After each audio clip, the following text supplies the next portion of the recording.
Okay, looks like people are coming in. Nice to see folks joining us. So I think I'm going to get started as people trickle in here. So first, welcome everyone. My name is Asher Miller, and I'm the Executive Director of Post Carbon Institute, the host of today's conversation. Thank you all for joining us. And thanks to Katharine Hayhoe for taking the time to help us understand the best ways to approach this overwhelming topic, and that topic being climate change, the climate crisis with the people in our lives. Before we begin, I just want to do some quick housekeeping. This discussion is being recorded, and we'll send out to everyone who registered the link when it's live. Katharine and I are going to have a bit of a back and forth before doing some Q&A. So if you have a question you'd like us to address, you can submit it by clicking on the Q&A button at the bottom of your screen. We've asked folks in advance what questions they had and what topics they wanted us to cover. We reviewed all of these. We're already received a lot of fantastic questions, but I have to apologize in advance if we're not able to get to all of them. So we have just under, I would say, 75 minutes together to cover a lot of ground. And so in the interest of time, I'm just going to do a very brief introduction of Katharine. Katharine Hayhoe is a climate scientist. She's the political science endowed professor in public policy and public law in the Department of Political Science at Texas Tech University. She's director of the Climate Center and an associate in the public health program at the Graduate School of Biomedical Sciences. Her work has been published in over 125 peer-reviewed publications, including the National Climate Assessment. She's the founder and CEO of Atmos Research, which bridges the gap between scientists and stakeholders to provide relevant state-of-the-art information on how climate change will affect our lives to a broad range of nonprofit, industry, and government clients. She's also the co-author with her husband, who's a pastor, of A Climate for Change, Global Warming Facts for Faith-Based Decisions, a book that untangles the complex science and tackles many long-held misconceptions about global warming. She frequently gives public talks on climate science, impacts, communication, and faith. I know you just got off a call with BBC, Katharine, so I really appreciate you being here with us, and hope your day is going well. It is, thank you. Yes, I spoke at 2 churches yesterday as well too, thanks to the miracles of modern technology. Yeah.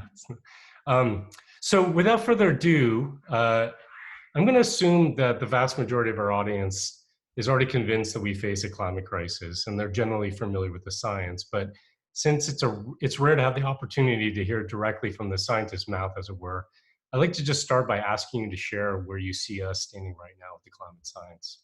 Sure. So I anticipate a lot of the questions you have probably relate to how do I talk to people about this issue? Because I'm totally on board, but they aren't. And we will get to that in the discussion.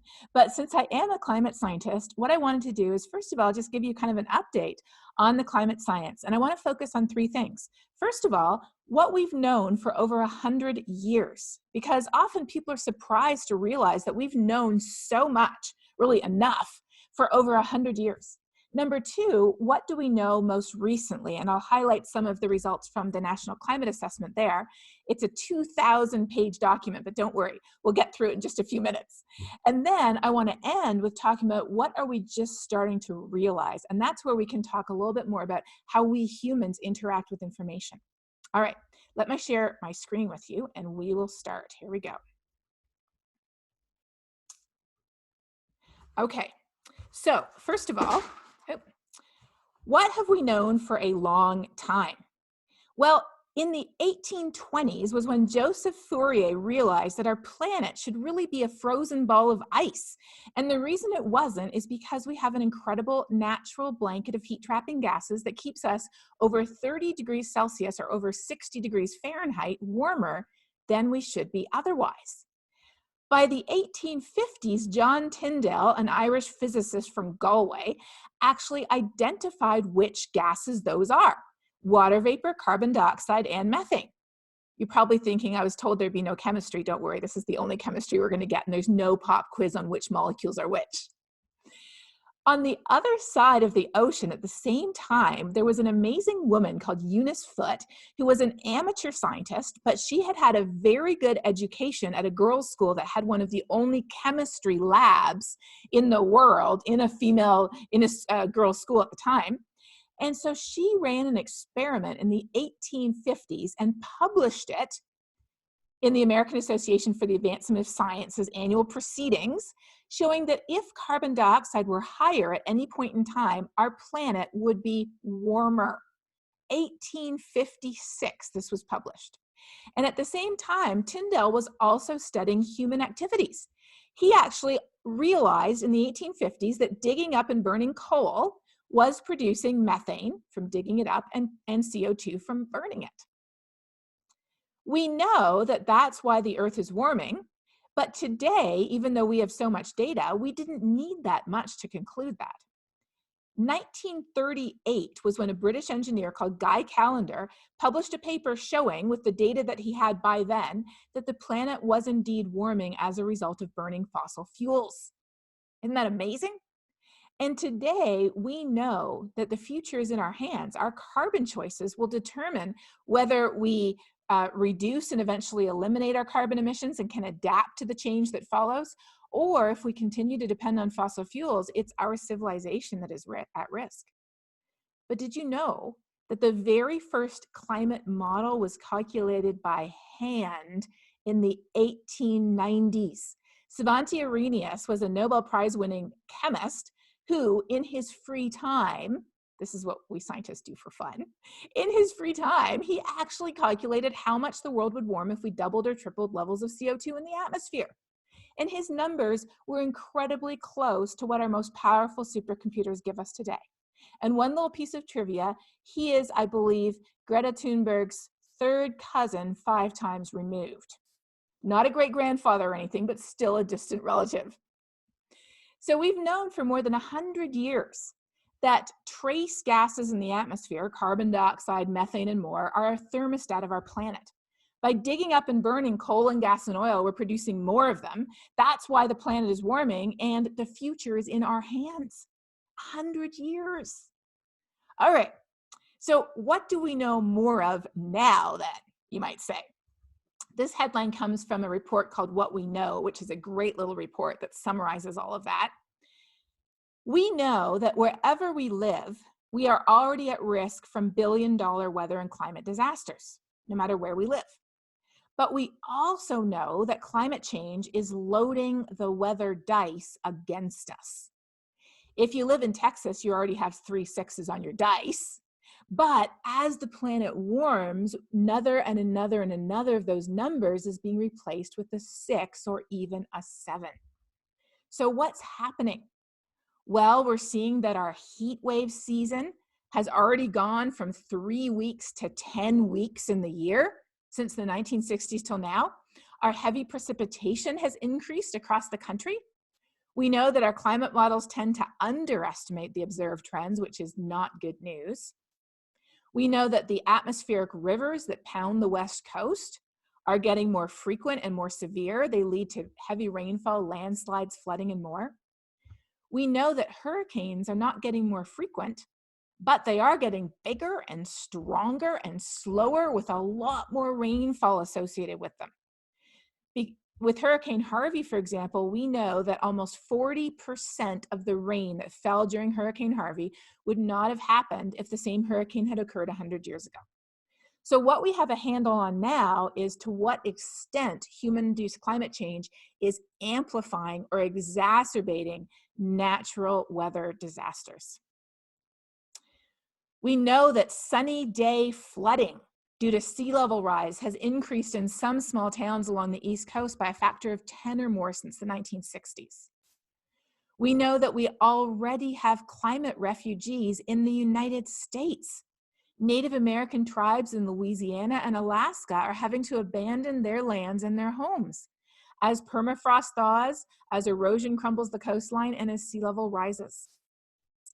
We know that wildfire is a normal part of the ecosystem across the whole Western US and Canada, but we know that the area being burned by wildfires has doubled since the 1980s as a result of a changing climate. That's how it's loading the dice against us. And of course, we saw this in Australia just recently. Up in Alaska, last summer, their sea ice around Alaska completely melted for the first time in recorded history. The weather observations in northern Alaska were so abnormally warm that the weather station thought they were an error. And they had a devastating wildfire season as well. On the islands, so much of their infrastructure, airports, hotels, towns, historical monuments are located within just a few feet of sea level. And even where I live in Texas, we have so many extremes already, but these extremes are getting stronger and longer and more devastating, whether it's heat, drought, or hurricanes. As the Prime Minister of Dominica said, he was one of those islands that was hit by the hurricane season in 2017. He said, to deny climate change is to deny a truth that we have just lived. So what we know now that we did not know 100 years ago is that climate change is, as the US military calls it, a threat multiplier. We care about it 9 times out of 10, not because it's creating something new, but it's taking the risks we already face and it's making them worse. Not just natural weather disasters, but issues like poverty and hunger and lack of access to resources. Even political instability and refugee crises are being exacerbated by a changing climate. That's why it matters. All right, so what are we just starting to realize now? We're just starting to realize that this is a very unusual conditions that we're in. We haven't seen CO2 levels this high for 15 million years, and we didn't have 8 billion people on the planet with a full civilization, infrastructure, agriculture, water, energy systems 15 million years ago. We know that if our carbon dioxide emissions continue to grow, we would be in conditions we haven't seen since Jurassic Park. Not the movie, but actually the time. And we also know that how much carbon we're putting into the atmosphere has no precedent as far back as we can go in terms of how fast it's happening. As Bob Kopp and I wrote a couple of years ago in this short essay, we wrote, Aristotle might argue people were not responsible for the choices we made at the beginning of the industrial era, when our collective scientific and societal knowledge limited our capacity to choose wisely and well. But now we know that we have been conducting a truly unprecedented experiment with the Earth's climate system. So when we see people saying things like this, and I get this all the time, every day on social media, it's just a natural cycle. You scientists are making it up. God is in control. It's cold outside anyways. When we hear people say these things, we often think, and this is one of our global weirding episodes on YouTube, we often think, if they just knew the facts, surely they'd change their minds, right? Well, what we've been learning the most about just the last few years or so, maybe the last 5, 8 years, we've been learning the most about what we'll talk about the rest of this webinar, which is how we humans interact with information. The social science is where the barriers to climate action lie. Because as you know now, we've known for over 100 years. In fact, it's been almost 55 years since scientists were absolutely positive enough that this was a really big deal, that they formally warned a US president of the dangers of climate change, and that was Lyndon B. Johnson. So it isn't a matter of more physical science. It's the social science that we have to understand to overcome the barriers we face. Here's a few highlights of what we've learned so far. First of all, Dan Kahan, a Yale University researcher who's really a pioneer in this field, he said, is it just more information that people need? Because if it is, let's just give more reports, more videos, more talks. He found that people with the highest degree of science literacy were not most concerned about climate change. They were what? Most polarized. And then he went on to develop a measure he called ordinary science intelligence. And then he asked people, is there solid evidence of recent global warming due mostly to human activity like burning fossil fuels? He found a very weak correlation between intelligence and the possibility of answering yes to this question. And then he took the data set and he divided it in half based on one thing: political affiliation. The social science has showed us that climate change is now one of the most politically polarized issues in the entire United States, and it's not far behind in Canada, the UK, Australia, and a few other countries as well. One of the biggest things we're just starting to realize is that people don't really have a problem with the basic science, because it's the same science that explains how stoves and refrigerators and airplanes work, and most people don't claim that they don't work. What do we have a problem with? Tony Lizarowitz, Ed Maybach, and the Yale Program on Climate Communication are another group of leading researchers in the social science. They conduct these amazing surveys across the US by county, and what they show is that 2/3 of people in the US as of this past year would say, yes, global warming is happening. Only 53% would say it's mostly human. And so we think, okay, well, this is what we have to focus on. We have to convince people it's human. But then when you ask people, do you think it matters to you,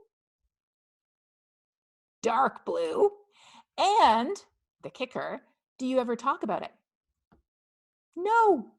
Even in places where people are 100% on board with the science, they don't talk about it. So brand new research just this summer has showed that when we have conversations about climate change, and friends and family are the most effective messengers, not scientists, we're number 2. Friends and family are the number 1 most effective messenger. When we have a conversation, it actually initiates a true positive feedback loop, where the more we talk about it with our friends and our family, the more we know, the more we know, the more concerned we are, the more concerned we are, the more we talk about it. So that's where this really begins. Not talking about the polar bear, but talking about how it matters to us. Because the most dangerous myth we've bought into is not the idea that the science isn't real, it's the idea that the impacts are far off. They are far away from us. They don't pose an immediate threat. And the idea that somehow a thermometer gives us a different answer depending on how we vote is the second half of this, because we don't think there's anything we can do to fix it that's consistent and compatible with our values, our political identity, who we are, and what's important to us. So when we have those conversations about climate change, and now that you've seen the data, you know how important it is to have these conversations. You know why my TED Talk was on exactly this. When we have these conversations, we don't start with the science. We start by bonding over concerns and values that we genuinely share with the person or people that we're talking to. And if we don't know what those are, then we need to get to know them better to figure out what they are first. Once we've been able to genuinely connect, and we'll talk about lots of examples in that as Ashley and I chat about this, then we connect the dots, step 2, to how climate change affects those things we already care about. And then lastly, this is really important, we have to talk about the positive practical solutions that whoever we're talking with can get on board with and can support. There really are solutions to climate change across the whole political spectrum that have financial benefits, that have immediate short-term benefits, things that people can get on board with and support that are good for us now and good for us in the future. And by bonding, connecting, and inspiring, we can have constructive conversations, not with 100% of the population, but with the 90% of us that are not dismissive. Thank you. Thanks so much for that, Catherine. That was really, really helpful. And I have to say, quite humbling, I think, to be reminded that we've known the science for so long and that it's basically just followed what people have been talking about for decades and decades. And also the bit about literacy, scientific knowledge, that not being the real determinant. So at the end, you talked about social science and how that's sort of the kind of the edge here for us in terms of understanding, in a sense, human behavior and how to change behavior. I think there's a common, maybe it's a misperception, because you are a person of faith, that you spend all your time talking with people from the evangelical Christian community and trying to figure out ways of mobilizing them, which I know you do. You talked about giving a couple talks over the weekend as well. But maybe you could talk about how that is a misperception, Mm. And why that matters, just in terms of it. This is not just about engaging the faith-based community; it's about engaging all kinds of communities. Exactly. So when you look at public opinion here in the US, we know that when you divide out people's opinion by religious affiliation, we've got white Catholics and white evangelicals at the very bottom of the heap together saying that we aren't worried about climate change. Interestingly, at the very top, the most concerned people group in the US are Hispanic Catholics. So people often say, well, surely we just need the Pope to talk to those people, sort them out, and get them up there. But what happened after the encyclical is very interesting, and several colleagues at my own university study this. It turns out the encyclical was not so much a referendum on people's opinions about climate change as it was on people's opinions of the Pope. Hmm. So in other words, if Christians, Protestant or Catholic, already agreed with the Pope before the encyclical came out, then their opinion of the Pope went up. But if they didn't agree with the Pope on climate change, Catholic or Protestant, before the encyclical came out, after it came out, their opinion of the Pope went down. It was kind of like they say here in Texas, oh, bless his heart, which means in a very condescending way. Hmm. He means well, but he just doesn't understand. So the secret to connecting with people, though, is to connect over values that we genuinely share. And one of the values I do genuinely share with people is being a Christian. So about 30% of what I do is connecting with people who are Christians. And often when I'm asked to connect with different faith groups, I try to recommend other people who are part of that faith group to connect with them because it's a more authentic and genuine connection. But then people say, okay, well, you can talk to people, sure, but I can't talk to people because I'm not that. Who you are is the perfect person already to talk to exactly the people who you should be talking to. What do I mean by that? Well, if you are a skier, you're the perfect person to talk to other skiers about the risks that climate change poses to winter sports. If you're a hunter, or if you fish, you're the perfect person to talk to other people who hunt and fish about how our populations are changing and how warmer streams are affecting our fish and algae blooms and all kinds of things that climate change is doing. If you live in a certain place, a certain location, a city, a state, a province, or more, you're the perfect person to talk to people who live near you about the changes you've already seen happening and the changes that we expect to happen that will affect our lives, whether it's increasing risk of flood, soaring insurance rates, more intense summer heat, these, pesky new insects we're seeing in our backyards. Who you are is already the perfect person to talk to people. You just have to figure out what that is first. So, are you a member of the Rotary Club? Are you a parent? What do you genuinely value? And then you can reach the people who are in that sphere of your interests, your identity, your values, what's important to you, and you're the perfect person to connect with them. So can you give some concrete examples, maybe from your own experience of speaking with people? I know there's giving public talks, but just for most people, on this call, they're not going to be giving a public talk anytime soon, but they have opportunities to engage with people directly. So just either from your own experience, kind of in one-on-one conversations, you said friends and family, or just from stories you've heard from others, are there some examples or lessons you feel that you've learned that are kind of common techniques that people can employ? Absolutely. So, first of all, friends and family are the most trusted and effective messengers. And you don't normally sit your friends and family down in a few rows in the living room and give them a formal talk. So it's much more, just in the course of conversation, listening for something to come up that connects. So not just dropping a giant heavy brick into the middle of a conversation that kills it, but when people are talking about something, be ready to connect the dots. What the social science has also showed that I alluded to earlier is, again, that having these conversations one-on-one or with a few people creates a true positive feedback loop. So we're worried about positive feedbacks in the climate system. Those are bad there. As the Arctic melts, it releases more methane, which traps even more heat. That's a vicious cycle. But in our conversations, we can have those positive feedbacks if we begin our conversation by connecting over something we genuinely share. So often I try to give a lot of examples, and then often at my talks, people come up to me afterwards and they say, well, I listened to all those examples, but I still don't understand how I could connect. So what I do is I say, well, what do you enjoy doing? Let me give you a couple of examples.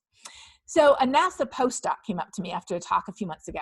And I said, well, what do you enjoy doing? He's like, well, I work at NASA. I love doing science. I said, yes, but what else?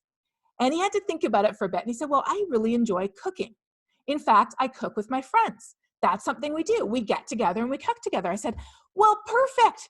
Because don't you know that certain foods are being affected by climate change? Climate change is decreasing the nutrient quantity of many of our plants and crops. It's also affecting specialty crops of everything from beer to chocolate to coffee. Learn more about how climate change is affecting our food. And when you're cooking with your friends, that's what you can bring up in conversation. So then a woman came up to me and said, well, I've been trying to talk to my grandma. How do I talk to my grandma? So I said, well, what do you and your grandma have in common? What do you do together? And she said, we knit. I said, aha, have you heard of the warming stripes? It's this great graphic created by Ed Hawkins. He's a climate scientist over in the UK, where every stripe is for the temperature of each year.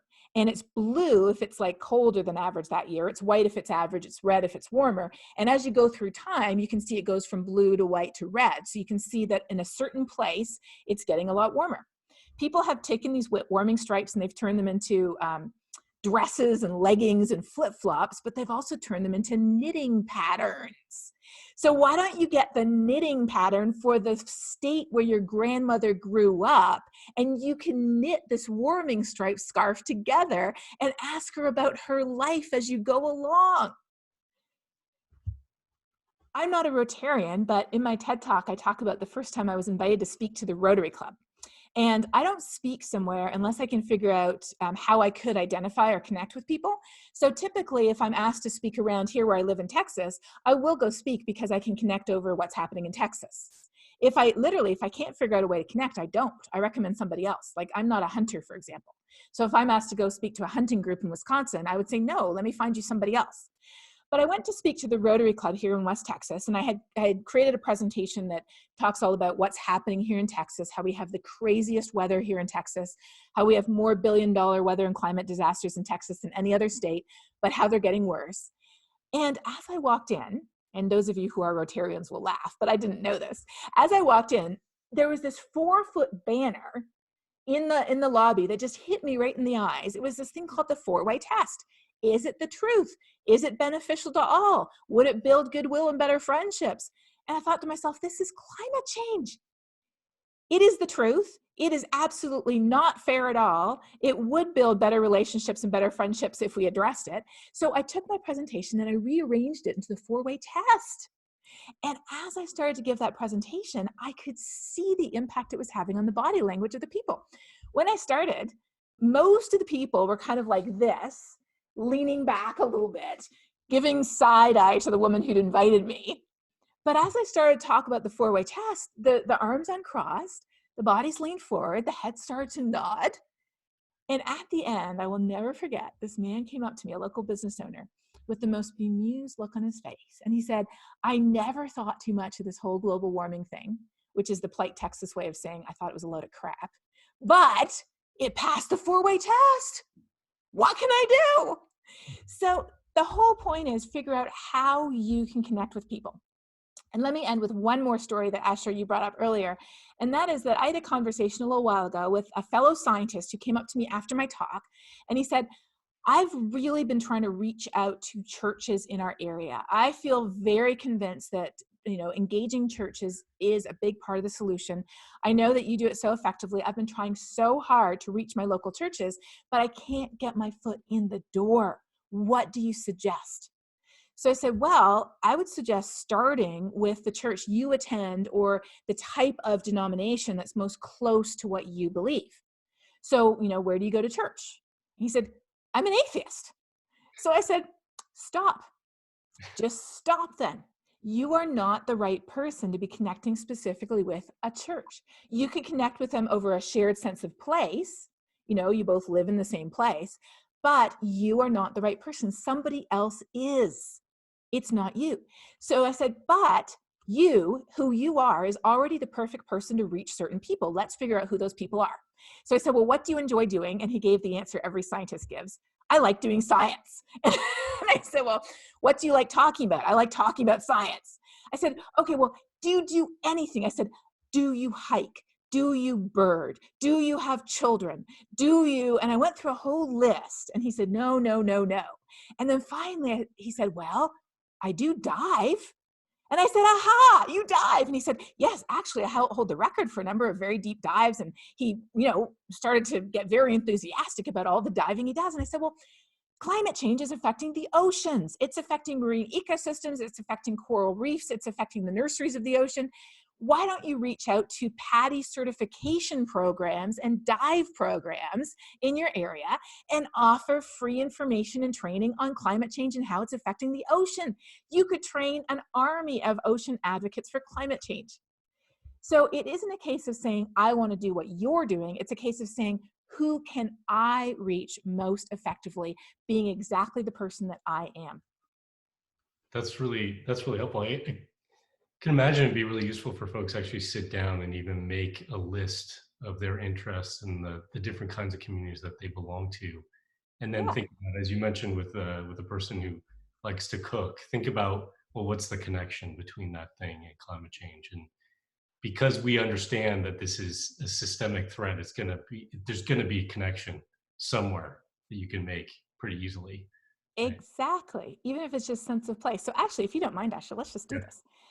So I'll go through a couple of mine and then I want to hear yours. And then as everybody's listening, I want you all, as you're listening, to do this for yourselves too. Okay, ready? All right. So who am I? So first of all, I'm Canadian. So I definitely speak to fellow Canadians about how our northern country is being affected. Number two, I live in Texas. So I spend a lot of time talking to people about what we're seeing with our own eyes and experiencing right here in Texas. I do love winter sports. So that's something that I can talk with people about and engage on. And I am a Christian. So I connect with people specifically on what we believe as Christians and how that connects directly to climate action. I'm a scientist. So I connect often with teachers and school kids who want to know more about science. And I do love to knit also. So I like doing those warming stripes and knitting patterns and sharing and telling people about those. So that's who I am and that's what I love doing. All right, your turn, Asha. Well, first, I'm a father. Oh, yes. Good one. So that's the most important thing to me in relating to others who are parents and thinking about our children's lives and well-being. I am a fan of sports, particularly with my kids, outdoor sports, being outside, hiking.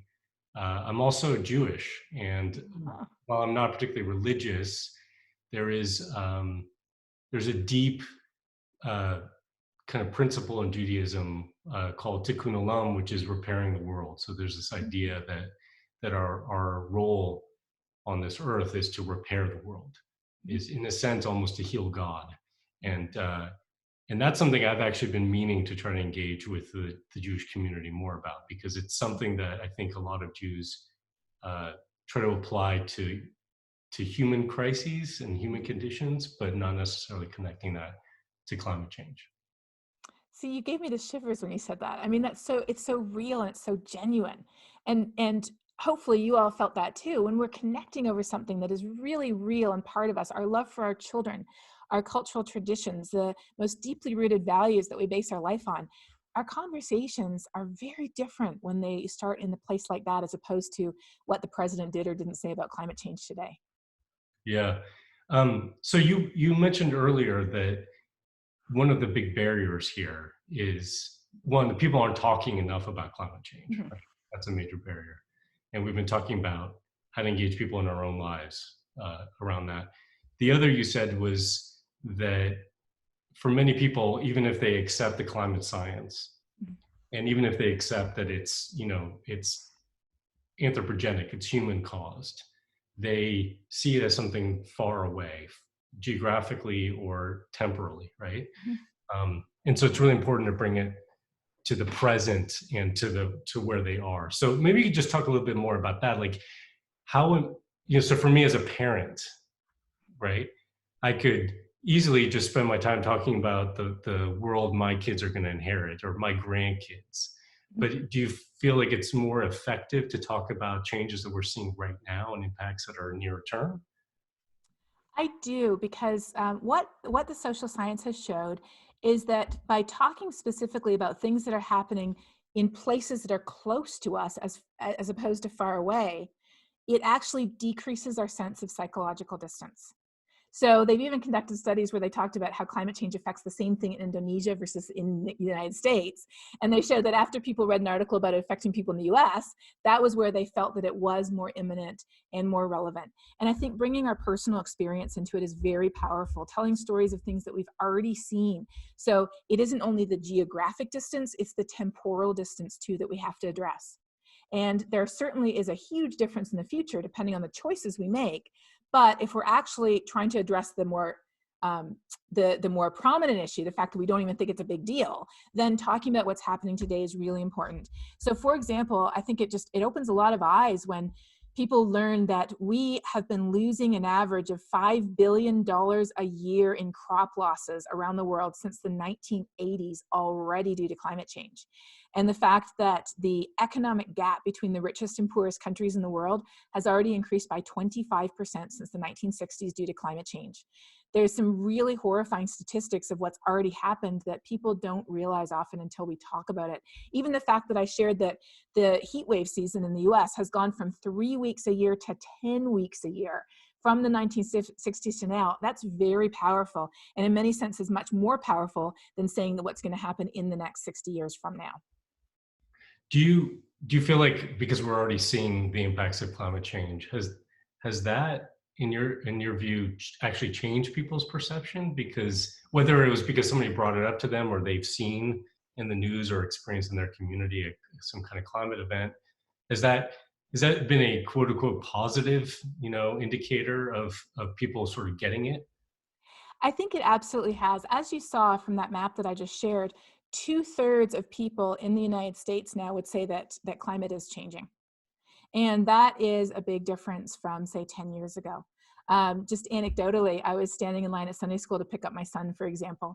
And the man behind me, who I didn't know that well, but we knew each other on sight, he turned to me and says, I've lived here for 30 years and the weather is just getting weirder. Anybody who says it isn't weirder doesn't know what they're talking about. I can see it with my own eyes. And so that kind of personal experience really does kind of open us up to having a conversation about what can we do to prepare for these changes that we're seeing and what can we do to make sure that we survive them. And that, I guess, takes me to almost a completely different place with this, which is, and I think that we've heard Mhm.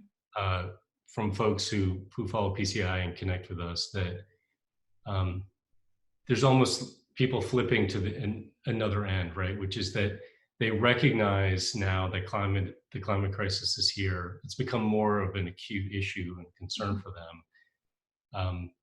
But sometimes people become paralyzed with fear and Mhm. anxiety, or they feel like it's sort of hopeless because we haven't done anything about it. So have you been seeing that as well in your conversations with people? And what are your thoughts about how to address that issue in terms of just people kind of going from one end to the other end in terms of their response? Oh, yes. I would say I actually track a lot of the questions I get because when I give presentations, I use software to collect people's questions. And the number 1 and 2 questions that I get consistently over the last 2 or 3 years across all audiences are, number one, how do I talk to fill in the blank about this? And what gives you hope? Because when we look to the headlines, we don't see hope there. Scientifically speaking, every new study that comes out shows us that sea levels rising faster, the glaciers are melting faster, the impacts are more widespread than we thought they were. And then politically, all we see is just more fighting, more polarization. I actually did an experiment yesterday. I was speaking to a church about reflections on hope in a warming world. And so to do an experiment, I went to CNN and I just took a snapshot of their homepage, and they had about 40 different story titles there. And of those story titles, not a single one was positive or good news. Not one.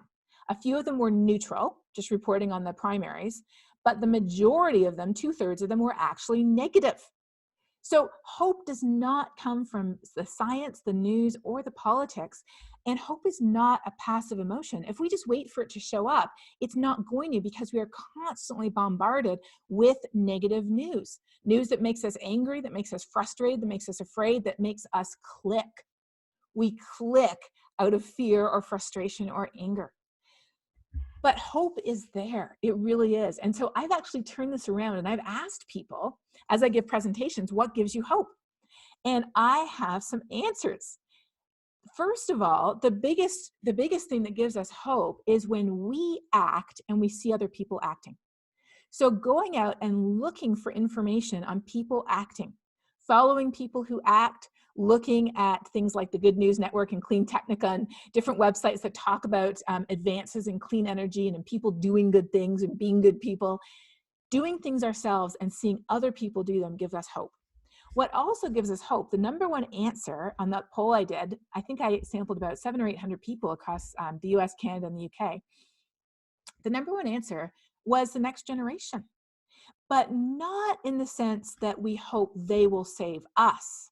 No, in the sense that they are why we are doing this. I mean, I'm a mom, you're a dad, you know, we would do anything for our kids. And the fact that we're being affected by climate change, but we're leaving this world to them, you know, that just breaks your heart when you think about it. And so it makes you fight even harder for them.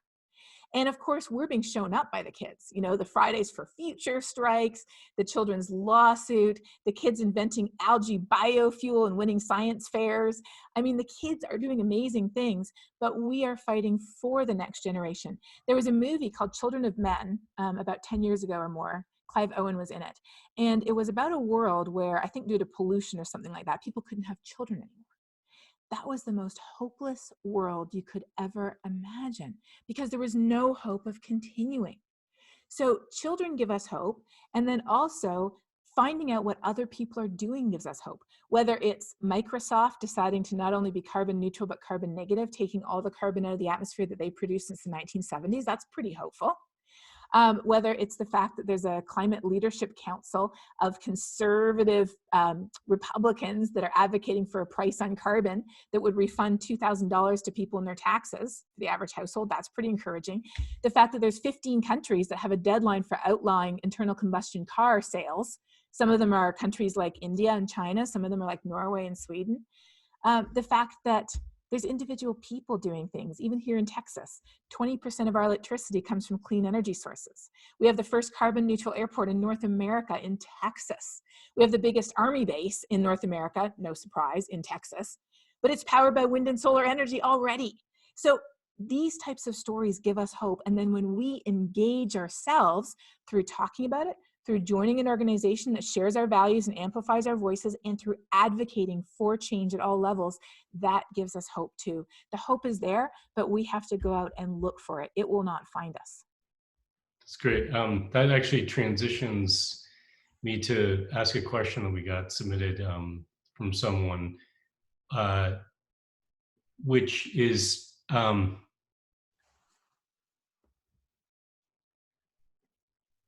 a pastoral minister and spiritual director. As you may well know, people are experiencing climate anxiety, depression, and grief, and struggling to find ways to talk about it. I would welcome any suggestions for ways of doing self-care when actively engaging in climate activism. Oh, that's such a good question. So one of my favorite psychologists who studies climate anxiety and grief, her TED Talk is just being released today. So actually, let me see if I can share it with you here, because we have our screen up here. So just a second. I'll just mention, we'll also send out some resources as well. It's up, yes. Okay, I'm very excited. I haven't even watched this TED Talk yet, but I know her and I've listened to her and watched her stuff for many years. So there is a fantastic talk. Oh, it's already got 60,000 views. It was just released today. How to Turn Climate Anxiety into Action by Renee Lertzman. So please, you know, screenshot this or take a note of this and watch it. And then also, I wanted to point out on Twitter that I actually compiled an essay, a list of essays. Here we go. Here's my Twitter thread.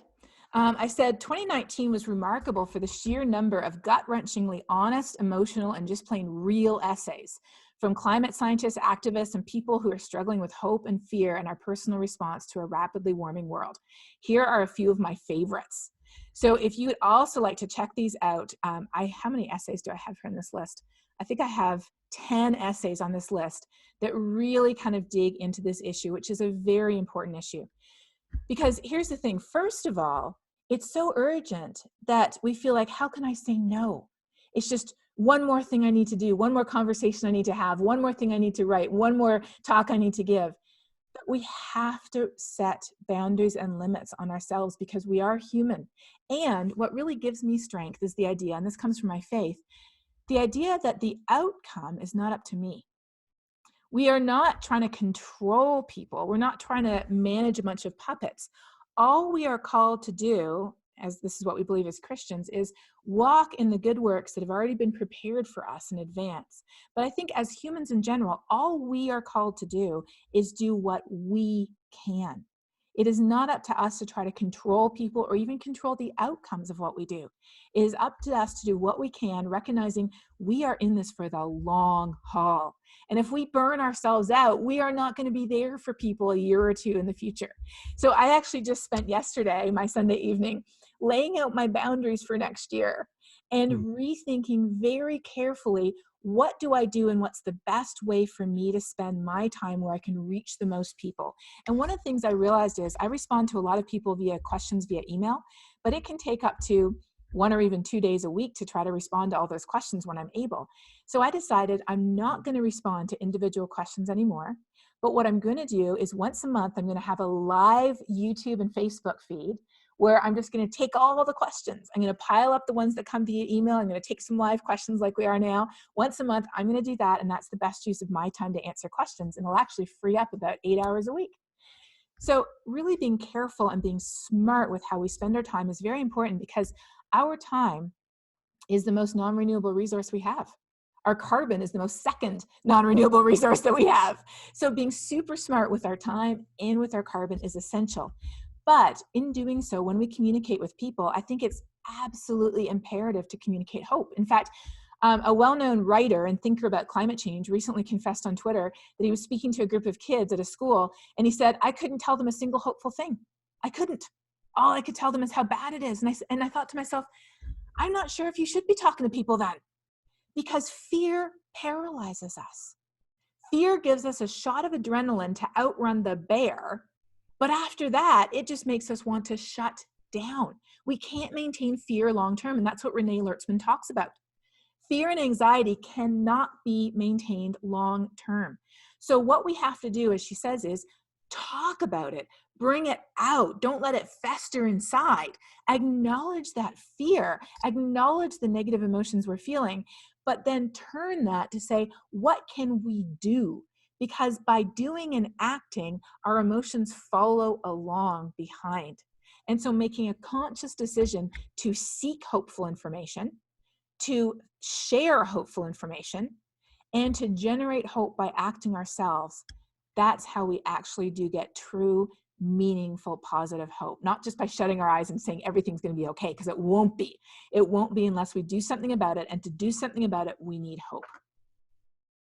Yeah, I think that's really well said. Thank you. It's also, I think it points to something that we often talk about, which is that we have to live in a space between things, right? So there is the, if we look clear-eyed at the reality of the crises that we face, you know,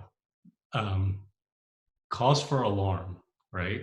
And at the same time, we have to operate as though there's something that we could do. We have to give up, as you said earlier, the idea that we can control it, it's all on our shoulders, but that there is still something that we can do, right? So it's living in the space between, I think, that people find challenging, but is at least in my view, the sort of the most honest way to live with this. And it actually raises a question I have just around, you have kids, and a lot of the people that are on this call have kids of various ages. Have you talked to your children about this? I don't know how old they are, and how do you find that balance, between being honest with them and also trying to make sure that they, aren't paralyzed and they feel hopeful as well? Absolutely, 100%. And how I think we can all do so is by emphasizing the agency, the ability of our children to make a difference. So nowadays it's easy to find examples, but 5 or 6 years ago, it wasn't so easy. And so I do this little YouTube series called Global Weirding. And I got so many questions about, what about kids? I figured, well, we have to do an episode about this, right? So I went out and I started looking for what could I say about what kids are doing? Because you can't tell kids or really anybody about a problem without offering a way to fix it. So I don't feel like it's even really appropriate to tell our kids, oh, there's this huge problem, but there's nothing we can do about it, and there's nothing you can do about it, because what are you going to do? You're just going to depress them. So I set out to find examples of what kids were doing, and it turned out to be the most hopeful episode of Global Weirding we've ever done, because the kids are amazing. I mean, in terms of the things that they're inventing and creating, the way that they're being advocates and using their voices. And this was before the children's climate strikes. This was looking at what they were doing 5 years ago and 10 years ago. They're doing incredible things. So when I talk to my son about climate change, or when I talk to kids about climate change, I tell them it is real, it is us, it is serious, but there are things we can do about it. And let me give you examples of things that kids have done. Eliminating food waste in their school, painting the roof white, developing a business where they collect used oil and they turn it into biofuel and they sell it, winning science fairs again with, solar and wind energy and algae biomass fuels they've developed, attending the American Geophysical Union's annual conference with the new technology that they've developed. An 11-year-old girl was there for the second time this past year, presenting at a scientific conference with the things that she's invented to help us fix climate change. And then there's again the children who are suing the federal government, and there's the children's climate strikes. 2 years ago, maybe a little bit more, but not much more than that. 2 years ago, nobody had ever heard of an autistic teenager living in Sweden. And she took a piece of white cardboard, she painted words on that piece, and she went and she sat outside a building holding up a sign. That is all she did. And today, everybody in the world who knows about climate change knows her name. It is Greta. That is how powerful our kids are. So when we talk to our kids, we can't sugarcoat it. It is real, it is us, it is serious. But we have to talk about things they can do. And I learned this lesson firsthand when I gave a talk a couple of years ago in a church in Edinburgh. It was a talk aimed at adults. And one of the people attending was from a renewable energy company. So he worked in renewable energy, and he had to bring his 9-year-old son because they didn't have a babysitter. And his son was like, oh, do I have to go? And his dad said, yes, but you can read a book quietly over there. And so his son said, okay. I didn't know any of this. So they come to the talk. And the dad looks over after a few minutes, and his son is just absolutely mesmerized. He is listening to this conversation with everything he has. I was having a conversation with Alistair McIntosh, who's a human ecologist from Glasgow. So they went home, and his son was like, Dad, I have to do something. And this conversation was not about kids, so we didn't get into any of the discussion about what kids do. He's like, Dad, I'm going to do something. I've thought about it. I'm going to start an environmental club at my school because we don't have one. And we're going to check to make sure everybody's using the recycling properly, everybody's turning off the lights properly, everybody's, disposing of their food waste properly and not wasting food. And so he started this club. A bunch of kids joined. Every day now, his dad told me, he's coming home from school full of stories. Mrs. Harris put something in the wrong bin. She didn't know how to recycle it, but we told her. And so it's totally changed his life. It's totally changed his school. And he absolutely 100% is making a difference because he and his friends are talking about this every single day. That's great. Isn't that beautiful? So we have a number of questions that get to sort of some strategic, considerations. So one is, can we successfully address climate change if we don't first fix our governmental institutions who are responsible for implementing policy solutions? So here we are in a situation where maybe one of the most important things we do is actually talk about it, and the most impactful way to do it is to talk to people in our lives. But at the same time, a lot of the response to the climate crisis is really going to take large scale policy interventions. So what are your thoughts about that? Yes, I get a question like that a lot. People say, first we'll fix Citizens United, and then we can fix climate change. First we'll fix capitalism, and then we can fix climate change. First we'll fix gerrymandering, and then we'll fix climate change. First, we'll fix science denial, and then we'll fix climate change. First, we'll fix religion, and then we'll fix climate change. The problem is we don't have time to fix anything before we fix climate change. We don't. If we wait to fix any of those things before we fix climate change, it will be too late to avoid the most serious and dangerous impacts. It isn't yet, but it will be. But here's the thing. By fixing climate change, we are going to address many, if not all, of those exact issues. By fixing climate change, we will be altering the balance of power and wealth in this world, which is currently firmly in the fossil fuel companies' hands. By fixing these things, we will be addressing the idea of infinite growth. We will be addressing the idea of politicians representing special interests rather than the interests of the people and the constituents. We will be addressing the political religion that so many people have bought into these days, where their statement of faith is written first by their political ideology and only a distant second by whatever religious tenets they hold. And if the two come into conflict, they'll go with politics over what they say their faith believes. Fixing climate change actually helps us tackle these overarching societal issues, including polarization, tribalism, and the fear that ultimately underlies them. But we have to move forward now. And that's why, as a scientist, I'm in favor of any climate solution that reduces carbon and helps people. Bring it on. I personally do not care what part of the political spectrum it comes from, as long as it works and it leaves people better off than they were before. But in terms of working within the current system, I educate myself and I keep myself up to date on free market solutions, on conservative solutions, on libertarian solutions, on business-related solutions, because I know that those are the ones that most people aren't aware exist.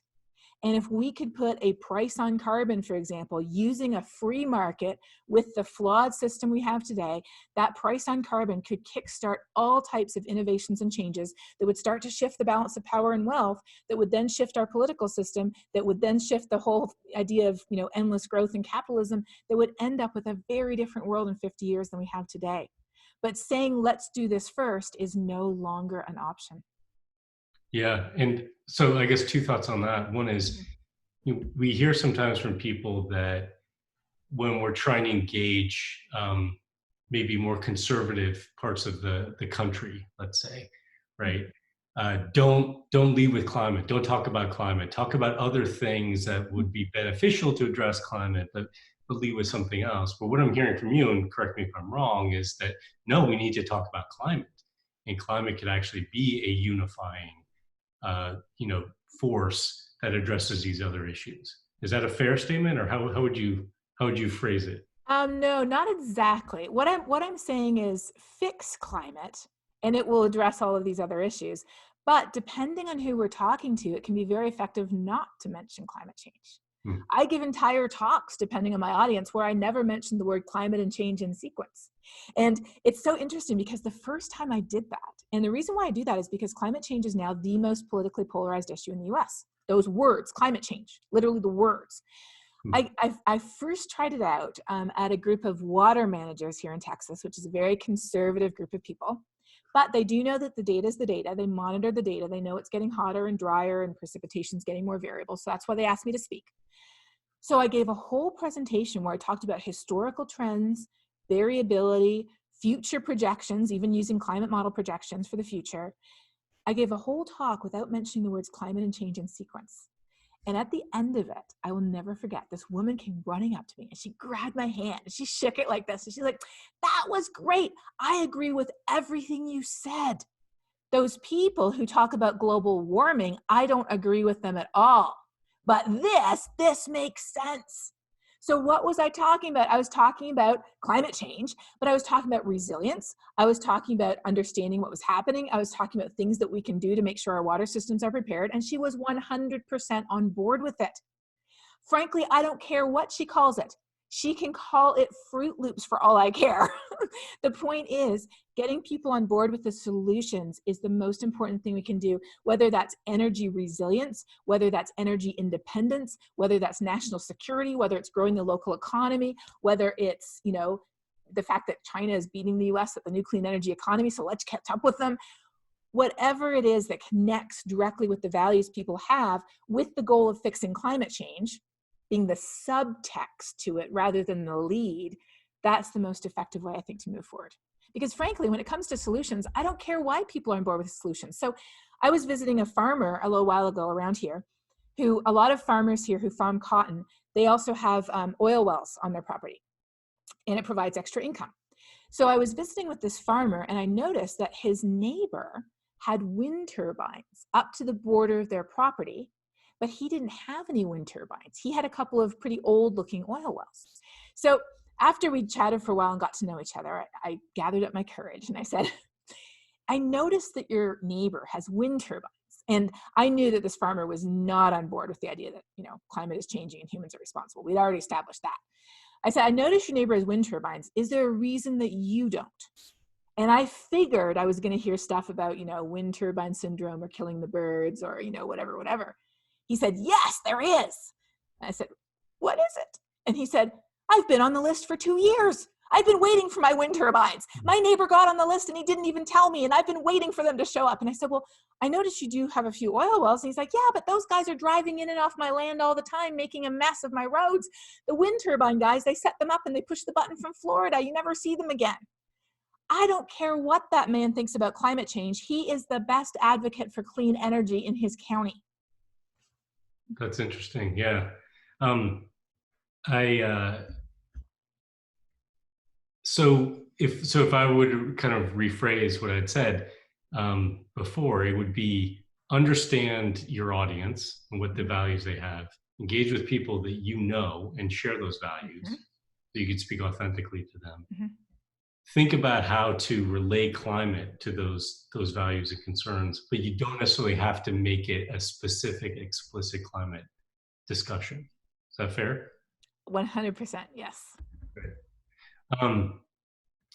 Let's talk about resilience a little bit. So we're talking about the urgent need to, use the word fix climate, but while there are many things that we need to be focusing on as quickly as possible and as large scale as possible to mitigate climate, we're already dealing with climate impacts, even if we stopped emissions tomorrow, right? So maybe can you just talk a little bit about the importance of thinking about adaptation and resilience, and how do you talk about that specifically with folks? Yes. As John Holdren once famously said, we have 3 choices. We have mitigation, which is reducing our carbon emissions or sucking them out of the atmosphere. We have adaptation, which is preparing for the changes that we can't avoid, or we have suffering. And it isn't a matter of picking which one. We're going to do some of each. The only question today is what the mix is going to be. Because the faster we reduce our emissions, the less adaptation is required and the less suffering there will be. I think that quote is so profoundly impacting that I've done entire presentations just around that quote, looking at what is mitigation, what is adaptation, and what is suffering. Adaptation is what I work on scientifically. That's actually my research field. So what I do is I develop high-resolution climate projections for individual locations around the US and around the world. We're releasing a brand new data set this summer with Esri. Esri is the one who does all the GIS mapping. A brand new data set of high-resolution climate projections for every long-term weather station in Canada, the US, the Caribbean, and Central America this summer, which I'm super excited about. And the reason why they're so relevant to resilience and adaptation is because it gives us the information we need to plan for the future. So we're releasing information that shows what, high temperature days or drought risk looks like as the world gets warmer by 1 or 2 or 3 or 4 degrees. So you can say, okay, if the world gets warmer by 2 degrees, here's what, extreme heat looks like in Chicago or Panama City. If the world gets warmer by 1.5 or 2 degrees, here's what the water resources in Phoenix, Arizona will look like, or, San Juan, Puerto Rico. So this is information that people who do long-term planning use. I work with water managers. I work with engineers who design infrastructure, buildings and transportation infrastructure. I work with public health professionals who look at how climate change affects our health risk. And I look at city planners also, who plan for a city providing all of these public services in a very rapidly changing climate. I mean, again, as we talked about in the beginning, we have never seen climate change this fast in the history of human civilization. And that's what's important. It's not important what happened before there were humans. What's important is the fact that we have a civilization. We have $40 trillion worth of infrastructure. We have all of our arable land and our water resources over allocated. We have complex economic and political systems that are all predicated on an assumption that we hardly ever take out and look at. It's the assumption of a stable climate, that the past is the perfect predictor of the future. The 100-year flood zone, past insurance rates, the chances of, how big of a furnace you need or an air conditioner, how, what type of insulation you need in your house. All of this is predicated on the idea that climate is stable, which it has been over the history of human civilization long term. There's been a few little bumps and wiggles, like the drought that ended the Mayan civilization, the very local medieval warm period in the North Atlantic that allowed the Vikings to colonize Greenland and get all the way to Canada. There's been very minor little regional variations, but over the entire scale of the whole planet, we have never seen anything like what we've seen over the past 100 years. And that's why resilience is so important, because some of the impacts are here today. Some of them can't be avoided, even if we had a magic switch to flip tomorrow. But mitigation is also essential, because we can avoid the most dangerous impacts by acting now. Yeah, it's again that space between, right? We have to be working on both of those fronts. I like Which that. gets a question really around community engagement. So one audience member asked, which would you say is a top priority for community building? Personal relationships or organizing of institutions and interest groups? It's hard to organize institutions without personal relationships. So I would say personal relationships with the goal of organizing larger scale institutions. And that's why, again, talking about it, joining an organization that amplifies your voice and advocating for change within our systems is so important. People often say, and we often feel, our reaction to fear is we want to control. Because if we feel like we're in control, then we feel like maybe it's not so bad. So what can we control? We can control our actions. And so people say, well, if everybody just goes vegan, that'll fix the problem. Or if everybody stops flying, that'll fix the problem. Or if everybody stops driving, that'll fix the problem. Or if everybody stops having kids, that'll fix the problem. Well, okay, that actually might fix the problem, but then there'd be nobody left. And so what's the point anyways? But here's the thing, our personal choices are not enough. So 9% of heat trapping gas emissions in the US come from agriculture, 9%. Only about 6 or 7% of those come from animal agriculture. So even if every single human in the US went vegan, and of course that would increase emissions a little bit in the other areas because we have to get our food from other places, that still wouldn't even fix 10% of the problem when it comes to climate change. And flying is 3% of emissions. So even though I only fly very, very carefully in very bundled amounts, where I go to one place and I do like 10 or 20 talks at the same place, so I eke every ounce of carbon out of that flight when I travel. Even though I do that, I know that the most important thing I'm doing is not reducing my carbon footprint. It's talking to people about how we need system-wide change. So personal relationships are absolutely 100% essential, but focus a lot of your effort, not all, but a lot of your effort on the personal relationships that can then connect to larger system-wide change. Yeah, I think that we see a lot of people get burnout because they feel like they have to focus so much on their personal choices. Mm-hmm. There is a balance, obviously, between being someone who could speak authentically about these issues and the efforts that people are making. You also talked earlier about hope coming from acting. And Mm-hmm. so acting in our personal lives, being more conscientious about the choices that we're making. I would also say changing behavior in a way that's kind of prepares us for the world that we're going to be inheriting. So building personal resilience is important. As we're seeing with what's happening with the COVID-19 fears right now, realizing that we're so locked into a global economic system that's very brittle. And so sometimes, not that I wish this upon anybody, but it's useful to have reminders of how vulnerable we are or could be to those things. So making choices that not only ideally help mitigate our personal climate impacts, but build our personal resilience, I think, are key. And then being able to speak more authentically because we're acting, I think, is important. But we do find a lot of times that people, there's that like paralysis in making consumer decisions. Do I do this? Do I do that? So much of our time is spent. You talked about emails. I think so much of our time is spent just obsessing over small decisions. Mm-hmm. And and not maybe thinking as strategically about where to invest our time. So it sounds like engaging with others would be high on your list.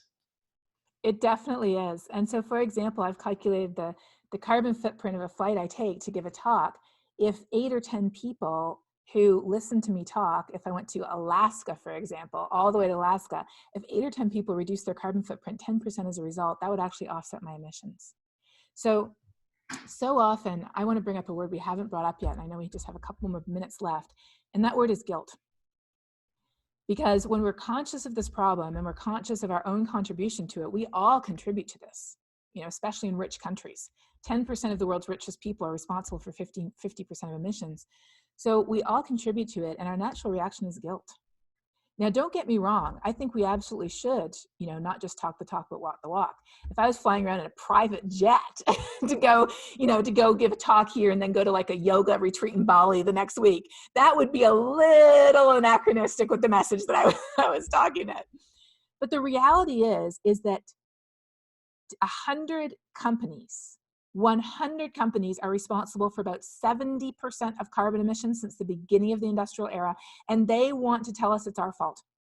The CEO of Shell was speaking to a bunch of other CEOs in London a few months ago. He said, it's all of these people who eat strawberries when they're not in season. And I tell my daughters they buy too many clothes. The fashion industry is responsible for so much of emissions. He is speaking on behalf of one of those 100 companies, actually one of the top 10 companies that's responsible for the emissions. So here's the thing. Reduce what you can, forgive yourself for the rest, and advocate for the system-wide change that we all need so that we can all make the choices, regardless of our socioeconomic status. We are all able to make the choices to have a zero carbon life.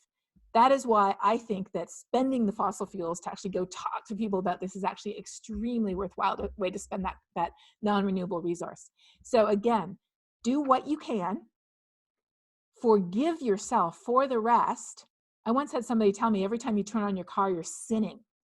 I just wanted to find a Hummer and drive circles around that man. I was like, so I take my children to school and that's sinning? I go to the hospital, that's sinning? I go to church, that's sinning? Great. You want me to just live in a cabin and never talk to anybody about climate change again? I mean, I'd have a zero carbon footprint, but I'd have no impact anywhere else. So reduce what you can, forgive yourself for what you can't. Remember, the most important thing you can do is talk about it and advocate for system-wide change. And at the very end, after I've done this, and I introduce 2 new low carbon habits a year, just 2 new ones a year. After the end, I offset the rest. And I offset it with a reliable company that I know is actually really taking that carbon out of the atmosphere. There's lots of good companies everywhere that you can use.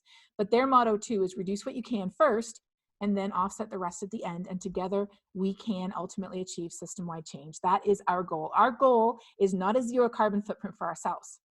Our goal is a zero carbon footprint for the world. Well said. I really appreciate that. So we just have a minute left. Are there any particular resources or final comments you'd want to make, again, specifically on the topic of how to engage people in our lives around the climate crisis? Yes. So what I would do, let me actually share my screen with you because that's probably the easiest way to do this. What I would recommend absolutely is, if you haven't already given my TED Talk a watch, please do. Let me share my screen here. Okay. Read these essays I talked about that talk about, hope and how do we really deal with climate change. But the TED Talk that I've done is right here. How do you talk about climate change? And I also have this little series called Global Weirding on YouTube. So if you just Google global weirding, it'll pop right up. And it's got about 30 short videos that talk all about what climate change means to us in the places where we live, what are solutions that work for poor countries. And our 2 most popular episodes, I was fascinated to learn this. Our 2 most popular episodes are, what does the Bible say about climate change? It's got almost 50,000 views. And if I just explain the facts, surely they'll get it right. So these are 2 great resources on communication. And then in addition to that, I want to point out one more, which I think is absolutely fantastic. It is called the Talking Climate Handbook from Climate Outreach, which is a fantastic resource from the UK. If you Google Talking Climate Handbook, it'll pop right up. This is what it looks like. It is a fantastic resource that really takes you through step by step what the conversation looks like, what your goals are, and most of all, don't worry, this does take time. Sometimes conversations can take not just days, not just months, but even years to actually see that change. So keep up your courage, keep up your hope. Talk to other people, engage with other humans, actively seek out the hope that we all need. And remember again, our goal is a post-carbon world. It is not our personal carbon footprint. Keep your eye on the ball, and that is the fact that we affect system-wide change so we can all have a better future. Thank you. Thank you so much, Catherine, and thank you all for joining us for this call. And again, we'll be sending out a link to the recording later. Have a great day. Thanks so much, Catherine. Take care. Thank you. Bye-bye.